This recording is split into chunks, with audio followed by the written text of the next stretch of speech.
Olá! No programa Saúde e Bem-Estar de hoje, você vai saber tudo sobre os riscos de contaminação que podem ser causados pelas bactérias. Nossos repórteres foram até a principal praça da cidade e viram de perto que muita gente não se atenta com cuidados simples. Muitos pegam em dinheiro, fumam e depois ainda fazem aquele lanchinho. E o pior, não lavam as mãos. E você já parou para pensar quantas pessoas passam todos os dias pelo mesmo transporte coletivo que você? No programa de hoje, você confere ainda relatos de um microbiologista que foi até a casa de uma mulher completamente vidrada em limpeza. Tava tudo limpinho. Será que mesmo assim ele ainda encontrou bactérias por lá? E ainda, uma nutricionista dá dicas de como conservar frutas e outros alimentos. E você não pode perder os resultados das análises feitas pelo microbiologista. Os resultados são surpreendentes. Eu sou Evelyn Souza. Começa agora mais um programa Saúde e Bem-Estar.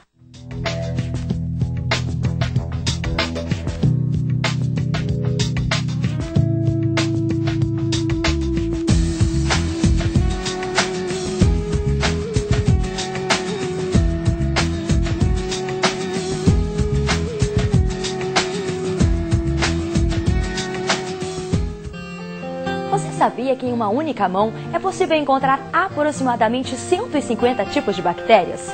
Que elas existem e que são seres muito pequenos, que não podem ser vistos a olho nu, isso todo mundo sabe. O problema é que elas estão por toda parte e há milhares delas no ar, no solo e inclusive em nossos corpos. O repórter Guilherme Meira foi até uma das praças mais movimentadas da capital. Confira na reportagem.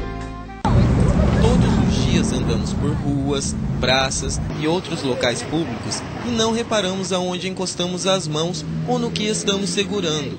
Mas o principal problema é que não nos damos conta do risco que corremos ao encostar em objetos que muitos já haviam tocado. Estamos em contato com milhares de bactérias todos os dias. Em uma única mão é possível encontrar aproximadamente 150 tipos de bactérias, sendo que somente 17% é igual à da outra. Aqui na Praça Ari Coelho podemos ver várias formas de contato. Pessoas falando ao celular, namorando, crianças subindo em árvores, outras com os pés descalços, pombos, pessoas que pegam em dinheiro e depois se alimentam. É o caso da estudante Tamires. Afirma saber dos perigos da contaminação, mas conta que tem dificuldade para encontrar antissépticos para higienizar as mãos. Que é o álcool, né, em gel, mas também não achei ele em nenhum.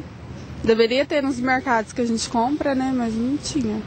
Dona Valdice diz não se prevenir e acredita que a maioria só tomava cuidado na época da H1N1 e agora só depois que fica doente. Que era só na hora da gripe mesmo, daquela gripe mesmo, e agora não ligam mais, porque essa gente só preocupa na hora que está doente, né? Francislene, mãe de 2 crianças, afirma conhecer os riscos de contaminação em locais públicos, mas não quer privar seus filhos de se divertir no parque. Cuidar da saúde, quando eles saírem daqui eu vou ter que lavar, bem lavado eles, né? Estão descalços. Por causa que você vê que tá sujo, tem muita pomba também que, né? Tem doença.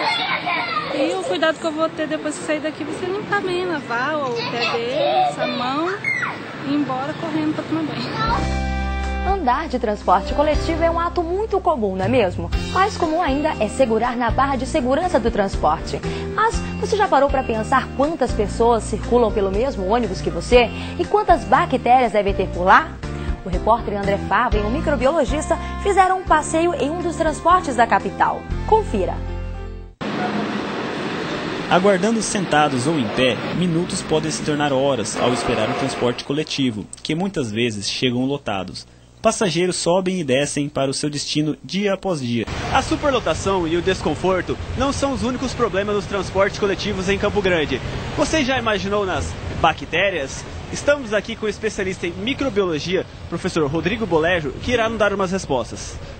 Professor Rodrigo, em um ônibus como esse, qual o número de bactérias e os problemas que elas podem causar para a população? De uma maneira geral, a bactéria ela não sobrevive num meio inerte. Ela precisa de um local apropriado para sua reprodução.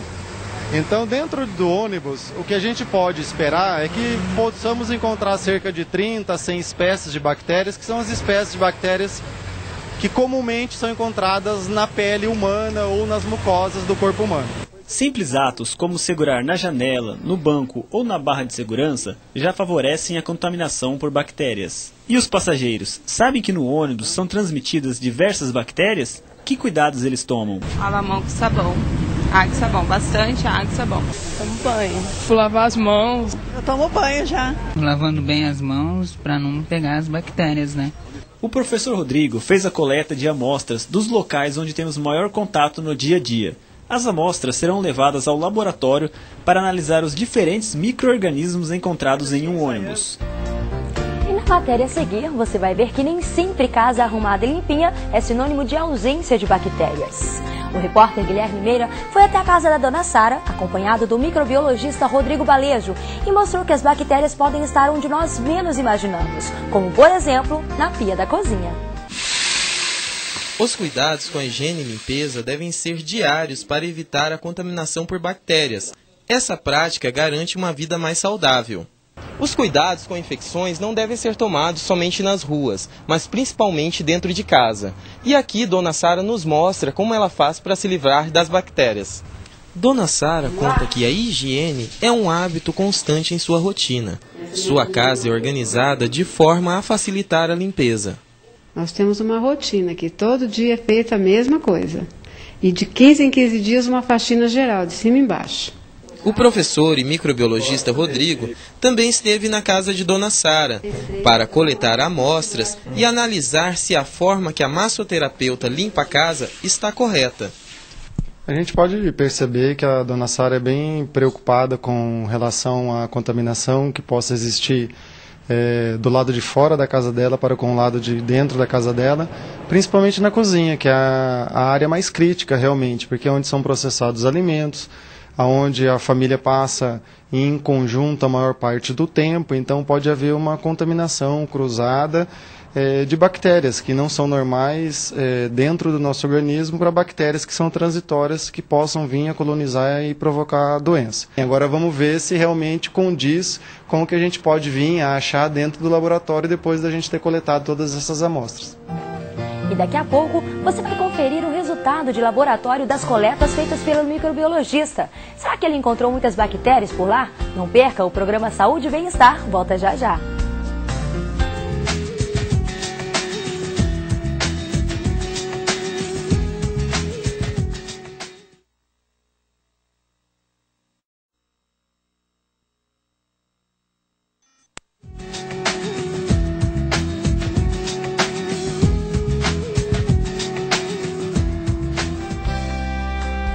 E você sabia que as bactérias também estão presentes em frutas e outros alimentos? Pois é, por isso é importante escolher de maneira correta e saber como lavar e armazenar esses alimentos. Veja na reportagem. Para evitar o consumo de alimentos contaminados, os cuidados devem ser tomados ainda no supermercado. A nutricionista Thaís ensina como escolher os alimentos que serão servidos em casa. Qualquer tipo de rachadura já indica uma facilidade para uma proliferação bacteriana maior nesse alimento. Latas estufadas, com rachaduras, amassadas, vamos falar em conservas, que são geralmente os vidros, né? Não falando só em lata, mas você tem que observar se aquele líquido não está turvo, né? Você dá uma balançadinha na lata, se aquele líquido estiver turvo, quer dizer que já há indícios de proliferação bacteriana lá dentro. A higienização e armazenagem dos alimentos também deve ser observada.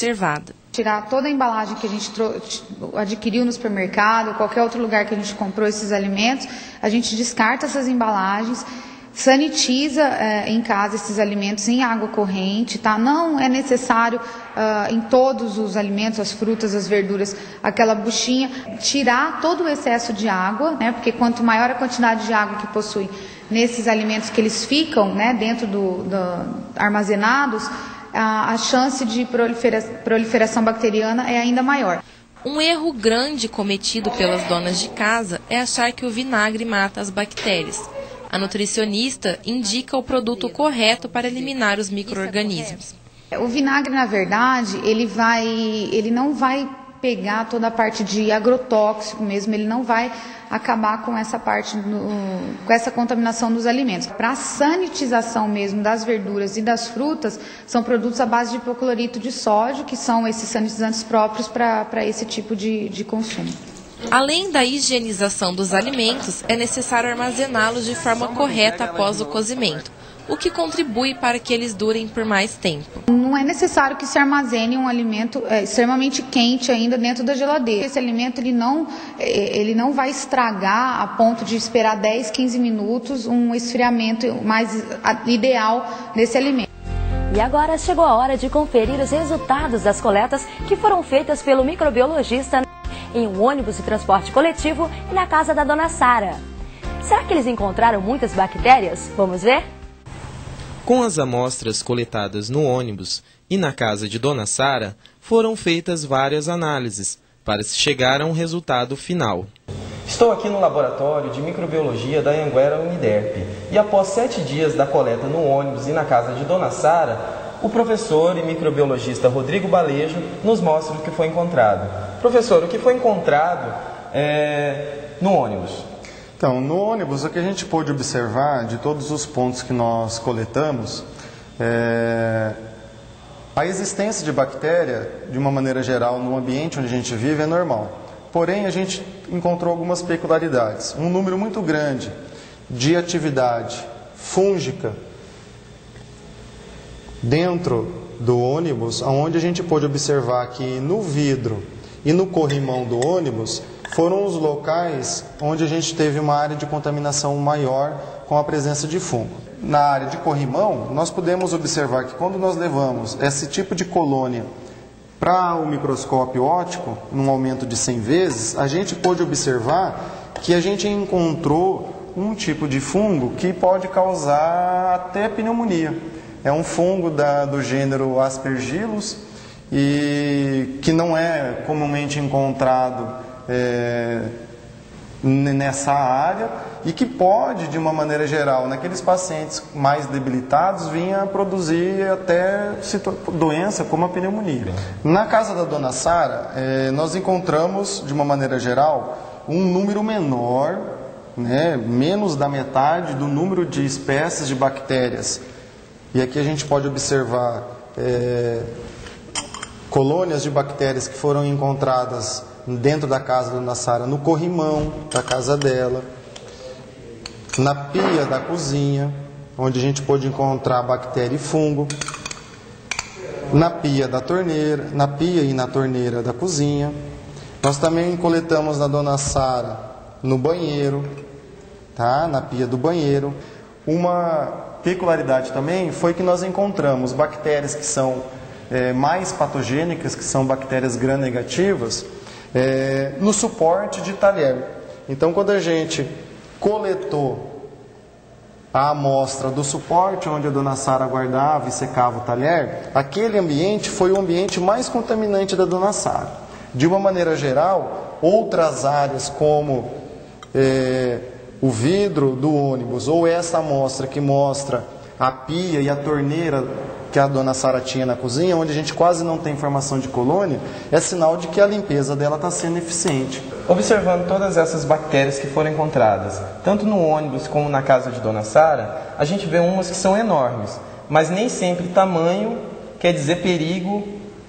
Na realidade é assim, se a gente puder observar essa amostra, é uma colônia de fungo, onde a gente vai ter espécies diferentes de fungo.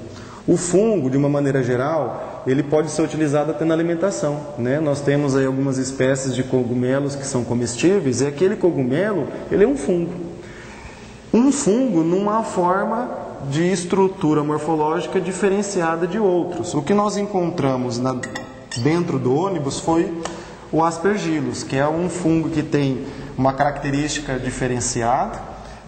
Pelo seu tamanho, ele pode ser encontrado ou em leveduras ou em formas mais macroscópicas, como essas que nós observamos, só que isso não demonstra que tenha um perigo tão grande. Se a gente puder observar, nessa colônia, onde a gente pôde observar que tem um aspecto bonitinho amarelinho, é uma colônia de bactérias normais na pele. E se a gente pegar essa outra amostra do suporte de talher da dona Sara, onde a gente encontrou bactérias que são mais patogênicas. Então, a imagem que nós vemos no laboratório não demonstra a realidade ou o perigo que essa bactéria tem. Qual o número de bactérias foram encontradas no ônibus e número de bactérias encontradas na casa de Dona Sara? O senhor tem essa quantidade? Em número de espécies diferentes, se nós classificarmos elas em espécies, nós encontramos na casa da Dona Sara cerca de 400